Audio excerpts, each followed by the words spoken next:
안녕하세요, 여러분. 자, 오늘이 네 번째 라이브 방송입니다. 지금이 그 추석 연휴라 모처럼 그 여유 있는 시간을 보내고 계실 텐데, 오늘 방송은 그 편하게 들으시면 될 것 같습니다. 먼저 그 노후 준비 프로젝트를 위한 그 포트폴리오는 지금 보시는 바와 같습니다. 지금 보시는 그 포트폴리오 중에서 그 파란색으로 된 두 종목은 지난 그 두 번의 라이브를 통해서 상세하게 제가 말씀을 드렸고요. 오늘은 그 고동색으로 표시된 그 3일제약에 대해서 말씀을 좀 나눠보려고 합니다.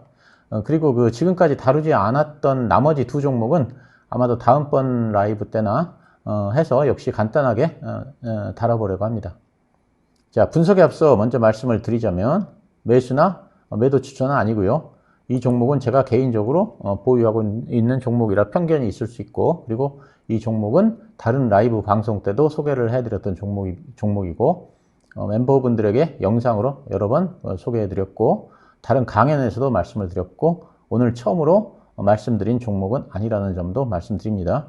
그리고 언제든지 따로 공지 없이 제가 매도할 수 있다는 점도 미리 말씀을 드립니다. 3일제약에 관심을 갖자고 말씀드린 건 꽤 오래됐고, 그래서 그 제 멤버분들은 모두 다 한 번쯤은 심도 있게 공부를 해봤을 종목입니다. 자료를 찾아보니까 처음으로 소개를 해드린 시점이 금년 1월 23일입니다. 지금 보시는 영상에서 3일제약에 관심을 한번 가져보자는 말씀을 처음 드렸고요.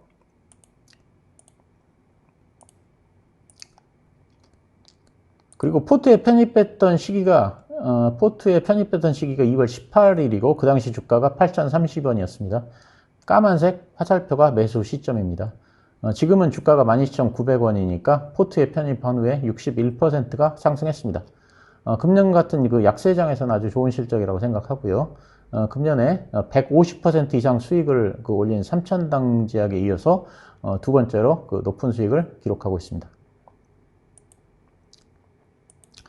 자, 지난 라이브 방송에서, 세 번째 라이브 방송에서 제가 생각하는 그 3일제약의 예상 실적을 말씀드렸습니다. 그래서 오늘은 이걸 가지고 왜 그렇게 제가 생각하는지, 3일제약의 미래에 대한 제 생각을 정리해 보도록 하겠습니다.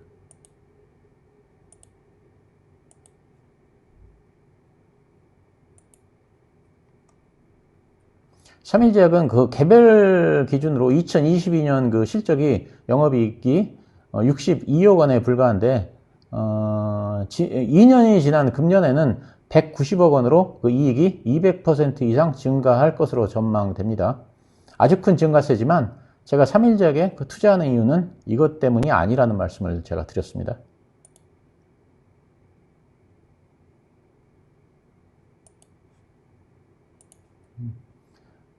지금 보시는 표는 제가 나름대로 공부해서 산출한 그 5년 후의 실적입니다.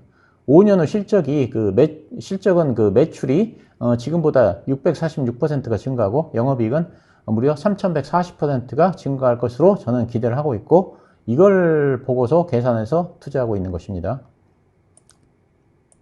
자, 그렇다면 제가 5년 후에 이런 실적을 예상한 근거가 당연히 있지 않겠습니까? 오늘은 이 얘기를 좀 해보려고 합니다.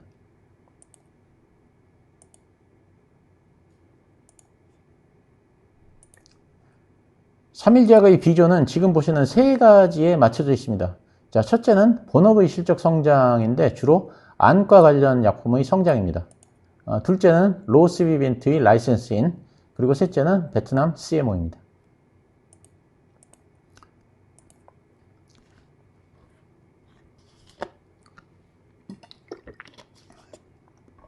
자, 첫째로 그 본업의 그 실적 성장에 대해서 말씀을 드리자면, 그 삼일제약은 새로 개발한 약과 라이센스를 인을 한 약이 이렇게 계속 돌아가면서 히트를 치면서 매출이 성장하고, 그러면서 사상 최대 실적을 경신하는 그런 그 사이클을 당분간 유지할 것으로 그렇게 보입니다.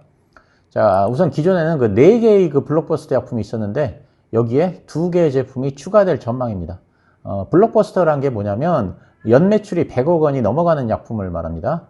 기존의 그 4개에다가 그 모노프로스트라는 약품이 작년에 109억 원의 매출을 달성해서 새로운 블록버스터 약물이 됐습니다.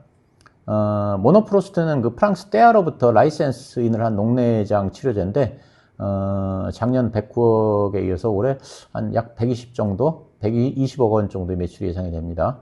그리고 그 엘라완으로부터 라이센스인을 한 그 안구 건조증 치료제인 그 레스타시스가 조만간 그 블록버스터가 될 것으로 보여서 총 6개의 블록버스터 약물을 보유할 전망입니다. 그리고 이제 삼성 바이오에피스로부터 국내 판권을 확보한 그 황반변성 치료제의 그 바이오시밀러가 2개가 있습니다. 작년에 출시한 그 아멜리브는 루센티스의 바이오시밀러인데, 월 평균 약 5억 원 정도의 그 매출을 올리고 있습니다. 그리고 금년 5월에 출시한 그 아필리브가 있는데, 이건 아일리아 바이오시밀러인데, 지금은 금년 5월에 출시됐으니까 출시 초기임에도 불구하고 월 매출 10억 원 정도를 달성하면서 내년에는 아마 또 블록버스터 약물로 등재될 가능성이 큽니다. 그리고 이게 또 다른 저만제로는 그 레바케이라는 약물이 있는데, 이건 삼일제약이 자체적으로 개발한 안구 건조증 계량 신약입니다. 레바미피드라는 그 성분이 안구 건조증에 그 효과가 있는데, 이 성분은 그 용액에 잘 녹지를 않아서 이 성분을 눈에 넣으면 눈이 까칠까칠하고 눈에 통증이 생깁니다. 자, 그래서 이거를 잘 사용하지 못했는데, 그런데 이 삼일제약에서 그 레바미피드라는 성분이 눈에서 녹을 수 있도록 하는데 성공해서 이물감하고 그 통증을 개선했는데, 그런데 이 약이 이제 식약처로부터 계량 신약으로 그 인정을 받았습니다. 그래서 레바케이라는 약물의 매출도 크게 증가를 하고 있고요. 그리고 이제 특히 그 신경정신과 라인업이 강화됐습니다. 신경정신과 관련 그 매출은, 자, 2021년에는 50억에서 60억 정도밖에 안 됐는데, 2021년에 이제 화이자로부터 3종의 약물을 그 도입한 덕분에 2022년에는 매출이 이제 211억으로 이제 크게 증가가 했습니다. 그리고 이제 2023년 7월에는 그 노바티스의 자회사인 그 산도스 코리아가 철수를 하면서, 산도스 코리아에서 이게 판매하던 41개의 그 약품 독점 판매권을 받았는데, 이 중에서 5개가 정신과 의약품입니다. 그래서 그 2023년에는 그 신경정신과 약품 매출이 300억 원으로 그 증가하고, 금년에는 400억 원 정도로 증가할 것으로 예상이 됩니다. 참고로 그 산도스 코리아로부터 양도받은 41개 약품을 통해서 삼일제약은 매출 300억 원, 영업이익 60억 원을 추가할 것으로 이렇게 전망이 되고 있습니다.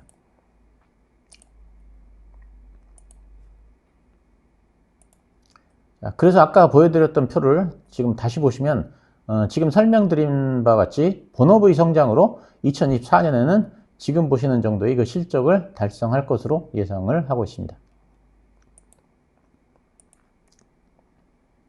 그 삼일제약의 그 두 번째 비전은 그 로우 시비빈트입니다. 로우 시비빈트에 대해서는 많이 공부해 보셨고 들어보셨으리라고 생각이 되는데, 그 미국의 바이오스플라이스 테라피틱스 이런 이 회사가 이제 개발한 세계 최초의 근본적 골관절염 치료제로 주목받고 있습니다.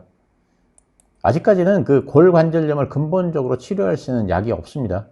그래서 만약 그 로시비빈트가 근본적 골관절염 치료제로 승인을 받는다면 전 세계 한 50조 정도의 시장이 되는데, 50조 원에 달하는 골관절염 치료 시장을 선점할 가능성이 큽니다.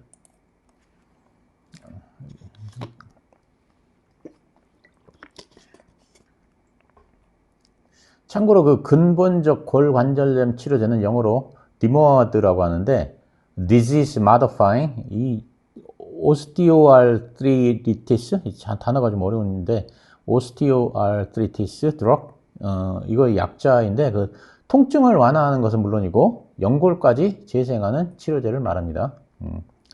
그래서 그 글로벌 빅파마라고 할 수 있는 그 화이자, 멀크, 노바티스 이런 그 큰 회사에서 모두 다 이렇게 그 근본적 치료제를 만들려고 했지만 다 실패했습니다.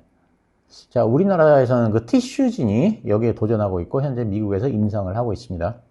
자, 근데 로시비빈트는 그 임상 3상의 통과는 당연하고 3상 통과에 더해서 세계 최초로 근본적 골관절염 치료제 디모아드로 승인을 받을 가능성이 꽤 커지고 있습니다.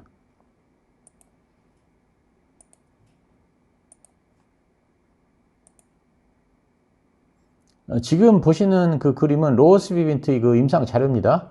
좀 어려워서 저도 정확히 이해했다고 볼 수는 없지만, 자, 어쨌든 그 까만 화살표 부분을 보시면 무릎의 그 관절 공간 폭이 유의미하게 감소했음을 알 수 있습니다.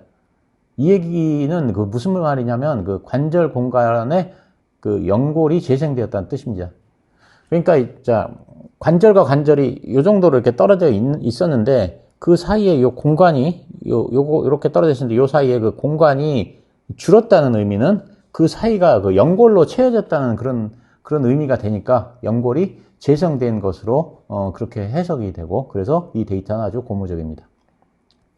자, 로스비빈트가 FDA에서 승인이 된 후에 샤밀작은 국내 그 식약처에 곧바로 승인을 신청할 것이고, 만약에 미국 데이터를 그 식약처에서 그대로 인정을 해주면 2025년에 로스비빈트를 국내에서 판매하기 시작할 수 있고, 그래도 우리나라 사람하고 미국 사람은 좀 다르니까 약식으로라도 임상을 좀 해라. 그러면 이제 국내에서는 2026년에 출시가 될 것으로 이렇게 예상하고 있습니다. 자, 정리를 한번 해보자면 기존의 그 골관절염 그 약은 그저 이게 고통을 완화시켜주는 그 진통제 수준의 약일 뿐이고 근본적인 그 치료제가 되지 않는 데 반해서 로스비빈트는 그 손상된 연골을 치료하고 재생시킨다는 점에서 그냥 통증만 완화해주는 다른 약과는 완전히 차원이 다르다는 말씀을 드립니다. 자, 이 약을 사용할 수 있는 대표적인 적용증은 퇴행성 관절염입니다. 노령화로 퇴행성 관절염을 앓는 그런 환자가 우리나라에만 400만 명이 넘습니다. 로스비빈트는 특히 2기와 3기 환자에게 사용될 예정인데 2기하고 3기 환자를 합치면 300만 명 정도가 됩니다. 이 300만 명의 환자들은 현재는 이 근본적 치료제가 없어서 진통제나 스테로이드 약물에 의존을 하고 있고 연어 추출물과 같은 그런 윤활 물질을 주사하는 데 의존하고 있는데 써보신 분들은 아시겠지만 별 효과는 없습니다. 참고적으로 로스비빈트는 이 원리는 윈트 신호를 이렇게 조절하는 것입니다. 윈트 신호는 제가 JW 중해제약의 탈모 치료제인 JW0061이 윈트 신호를 조절해서 탈모를 치료하는 약이라고 한번 설명을 드린 적이 있습니다. JW 중해제약 관련해서 제 영상을 보신 분들은 아실 겁니다. 그러니까 이제 탈모가 생기는 원인은 잘못된 윈트 신호 때문인데 퇴행성 관절염도 잘못된 윈트 신호로 생기는데 로스비빈트는 이런 잘못된 윈트 신호를 억제시켜서 연골을 보호하고 연골을 재생시키는 그런 원리입니다. 그러면 로스비빈트로 발생될 향후 실적을 한번 계산해 보겠습니다.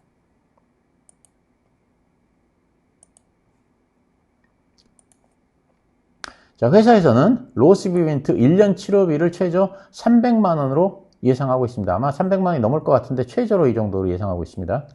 자, 아까 우리나라의 퇴행성 관절염 2기하고 3기 환자가 300만 명이라고 했습니다. 이 중에서 10%인 30만 명이 이용을 한다면 매출은 30만 명 곱하기 300만 원 하면 9천억 원이 됩니다. 그죠? 그럼 OPM이 20%로 예상하면 영업이익은 약 1,800억 원이 됩니다. 참고로 OPM이라고 하는 것은 뭐냐면 Operating Profit Margin, 이것의 약자로 OPM이라고 하는데 영업이익률을 말합니다. 그러니까 영업이익을 매출액으로 나눈 겁니다. 참고로 퇴행성 관절염 2기하고 3기 환자의 10%만이 로스비빈트로 치료를 받는다고 했는데 이건 너무너무 보수적인 접근법입니다. 당연히 10%는 훨씬 넘을 거고 그리고 실제로 회사에서도 10%는 넘을 것으로 그렇게 생각을 하고 있는데 아주 보수적으로 잡았을 때 10%라는 겁니다. 그래서 실질적으로 이런 로스비빈트에 의한 매출은 9천억 원이 아니라 1조 원이 훨씬 넘을 것으로 그렇게 예상하고 있습니다. 자, 3일작의 세 번째 비전은 베트남 CMO입니다. 베트남 CMO 공장에는 총 8개의 라인이 있는데 이 중에서 3개 라인은 이미 완공이 된 상태이고 공장 가동이 언제라도 가능한 상태입니다. 그래서 이 3개 라인은 당장 내년부터 가동을 하고 나머지 5개 라인은 필요에 따라서 순차적으로 스케일업을 해나갈 계획입니다.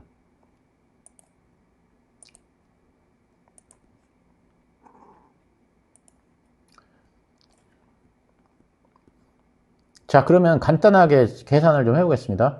만약 하루에 8시간씩 그 3개의 라인을 가동하면 연 매출은 2천억 원에 영업이익은 500억 원이 됩니다. 제가 회사에 확인했더니 OPM을 25%로 잡고 있었습니다. 만약 하루에 24시간 3개 라인을 가동하면 연 매출은 6천억 원에 영업이익은 1,500억 원이 됩니다. 그런데 그 아이디얼한 케이스로 정말 완전하게 풀캐파로 생각해서 8개 라인을 24시간 가동하면 어떻게 되냐면 연매출 1조의 영업이익, 연매출이 잠깐만요. 연매출이 그 1조 6천억 원에 영업이익이 4천억 원이 됩니다. 그렇지만 이건 너무 아이디얼한 케이스라 생각하지 않기로 하겠습니다. 그래서 5년 후에는 3개 라인만 24시간 가동한다고 가정하면 베트남 CMO 공장에서 연매출 6천억 원에 영업이익 1,500억 원이 창출됩니다.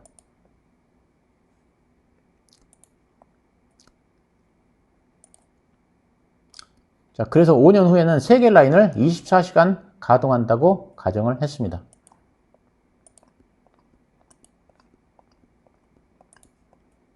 그러면 그 로스 비빈트와 베트남 CMO의 그 매출과 영업이익은 지금 보시는 바와 같이 됩니다. 그래서 그 로스 비빈트와 그 베트남 CMO를 합치면 매출 1조 5천억, 영업이익 3,300억 원을 기여하게 됩니다.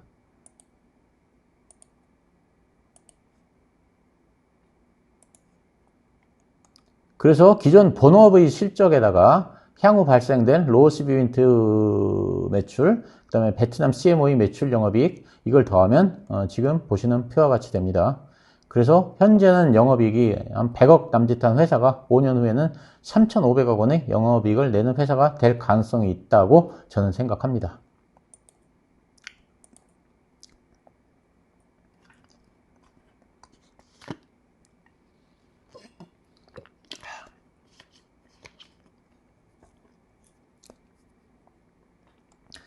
자, 그러면 베트남 CMO는 5년 후면 정말로 3개 라인을 24시간 가동할 정도의 물량을 확보할 수 있을지 이것에 대해서 좀 생각을 해봐야 하는데 저는 가능성은 충분하다고 생각합니다.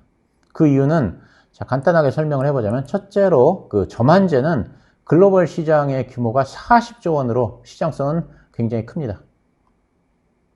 둘째로 그 바이오 보안법 또는 그 생물 보안법이라고 불리는 이 법이 미국 하원을 이미 통과했고 상원에서 통과할 것이 확실합니다.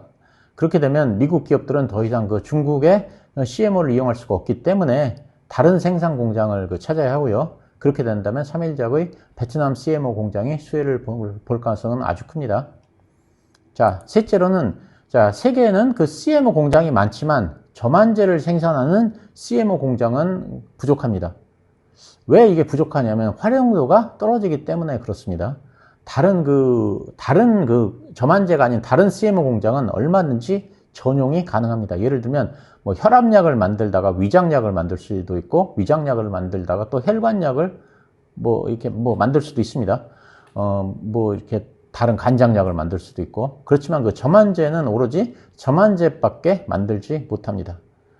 그래서 글로벌 CMO들이 이 저만제밖에 만들지 못하는 그 효용성이 떨어지는 그 저만제 라인은 잘 만들질 않기 때문에 저만제를 생산하는 시설이 부족합니다. 자, 우리나라만 해도 저만제는 한 600개 정도가 되는데 실제 생산 공장이 있는 제약회사는 10개가 안 됩니다. 자, 현재 베트남 공장은 GMP 인증을 아직 받지 못한 상태라 공장 가동은 안 되고 있지만 조만간 그 GMP 인증을 받을 것 같습니다. 아마 10월 정도면 받을 수 있을 것으로 그렇게 예상하고 있습니다. 자, 그렇지만 그냥 이렇게 손 놓고 자, GMP 인증을 받을 때까지 기다리고 있는 게 아니라 GMP 인증 획득 후를 생각해서 회사에서는 이미 글로벌 제약사들과 저만제 CMO를 논의 중입니다. 자, 구체적인 사례를 말씀드리려고 하는데 이건 제가 증권사 보고서 내용을 추적해서 외국 제약회사 이름을 찾아낸 것이니까 회사 이름이 100% 확실한 건 아니지만 아마도 맞을 가능성이 큽니다. 자, 우선 대만의 그 글로벌 제약사인 포모사 파머스티컬스가 있습니다. 이 회사가 안과 수술 후에 통증을 완화시켜주는 안약을 개발해서 FDA 승인을 받았는데 이 약의 생산을 현재 논의 중입니다. 자, 그리고 3일제약이 프랑스 떼아와의 파트너십을 통해서 녹내장 치료제인 그 모노프로스트를 국내에서 독점적으로 판매하고 있다는 말씀을 드렸는데, 떼와의 이런 인연을 바탕으로 해서 삼일제약은 현재 프랑스 떼와 또 다른 녹내장 치료제의 그 CMO 생산을 논의하고 있습니다.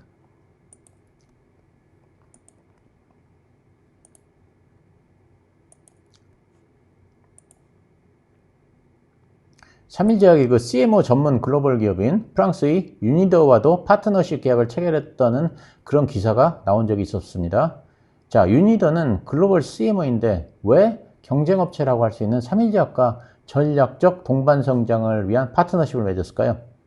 한번 생각해 보시기 바랍니다.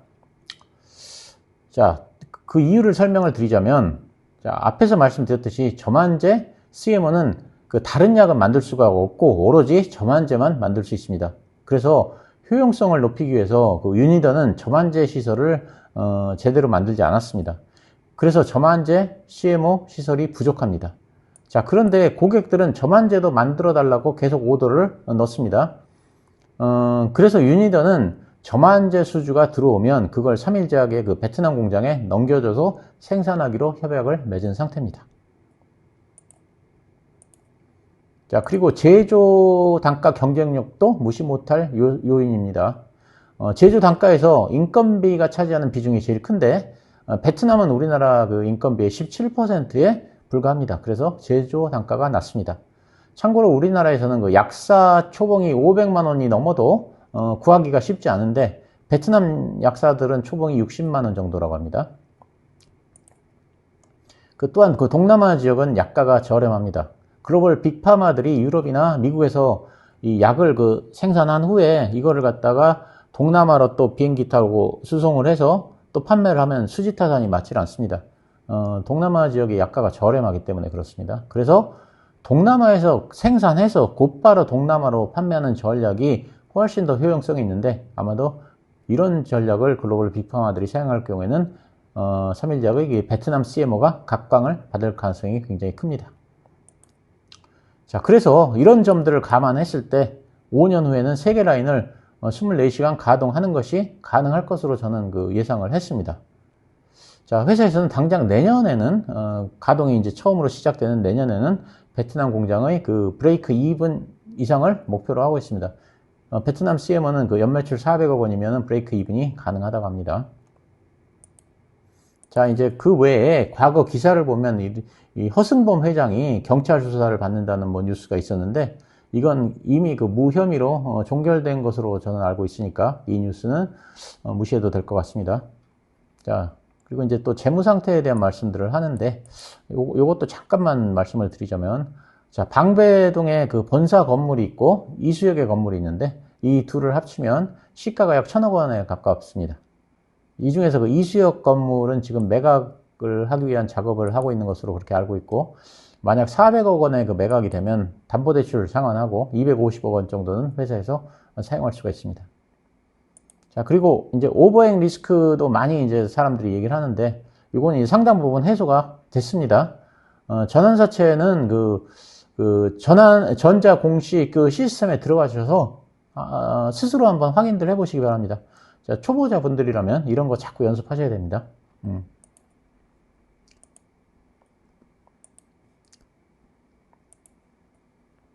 자, 지금 보시는 차트는 삼천당 제약 월봉입니다. 지난 시간에도 말씀을 드렸던 건데, 최근에 삼천당 제약이 20만 원을 넘어가니까 원래 이 회사 주가가 이렇게 비쌌나? 이렇게 생각하시는 분들이 많은데, 이 회사는 10년 전에 주가가 3,000원이었습니다. 그래서 이 회사 별명이 3,000원 제약이란 말씀을 제가 드렸었고요. 3,000원 하던 회사가 최고 24만 원까지 10년 만에 무려 80배가 올랐습니다. 자, 저는 삼일제약에서도 이런 비전을 보고 투자를 하는 것입니다. 단기간에 20%, 30% 목표로 하는 건 아닙니다. 자, 물론 생각대로 되지 않을 수도 있습니다. 그러면 그때 가서 팔면 된다고 생각합니다.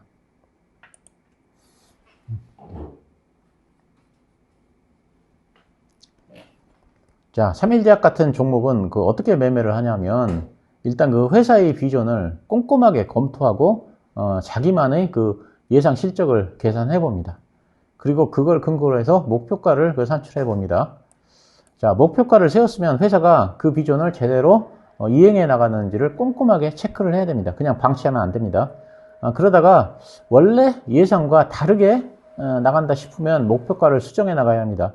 예를 들면 베트남 CMO가 5년 이내에 3개 라인을 24시간 가동하는 것을 예상했는데 만약 3개 라인을 8개밖에 가동을 못한다. 그러면 예상 실적을 수정하고 목표가도 수정해 나가야 합니다. 이런 식으로 계속 수정해 나가야 합니다. 그러다가 너무 빗나갔다, 안 맞는다 싶으면 팔면 됩니다. 자, 요즘 그 주식 전문가라는 분들이 나와서 하는 말씀이 시장이 하락할 것 같으니까 팔아서 뭐 현금 뭐 확보해라. 뭐 화장품 오를 것 같으니 화장품 사서 한 30% 먹고 나와라. 뭐 이런 식으로 말을 하는데 저는 이런 식으로 왔다 갔다 해서는 그 전업 투자가 아닌 이런 개인 투자자들이 돈을 벌 수 없다고 생각합니다. 자, 그것도 오르기 전에 얘기하면 좋은데, 꼭 얘기하는 거 보면 이제 한참 오른 다음에 얘기를 합니다. 그래서 저는 이런 식으로 왔다 갔다 해서는 그 수익을 내기 어렵다고 생각하고요.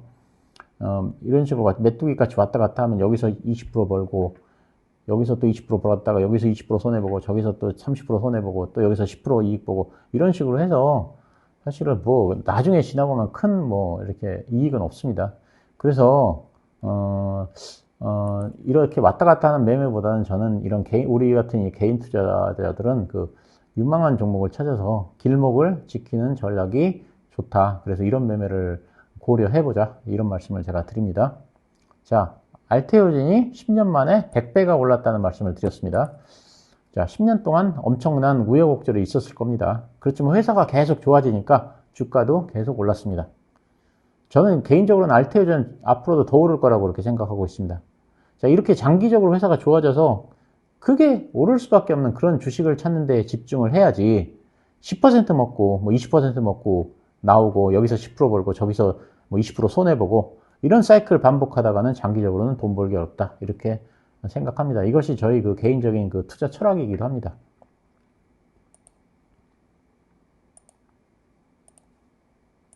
이렇게 해서 제가 참일작을 좀 심층적으로 분석을 해봤는데요. 자, 다시 말씀을 드리는데 오늘 드린 말씀은 매수나 매도 추천은 아니고요. 오늘 말씀드린 종목은 제가 개인적으로 보유하고 있는 종목이라 편견이 있을 수 있고, 그리고 이 종목은 첫 번째 라이브 때도 소개를 해드렸던 종목이고, 멤버분들에게 영상으로 소개를 해드렸고, 오늘 처음으로 말씀드린 종목 아니라는 점도 말씀드립니다. 그리고 언제든지 따로 공지 없이 제가 매도할 수 있다는 점도 미리 말씀드립니다. 자, 오늘 이렇게 해서 제 라이브 정리를 하겠고요. 그러면 자, 남은 추석 휴일 잘 보내시고요. 너무 과식하지 마시고 건강들 챙기시기 바랍니다. 자, 감사합니다.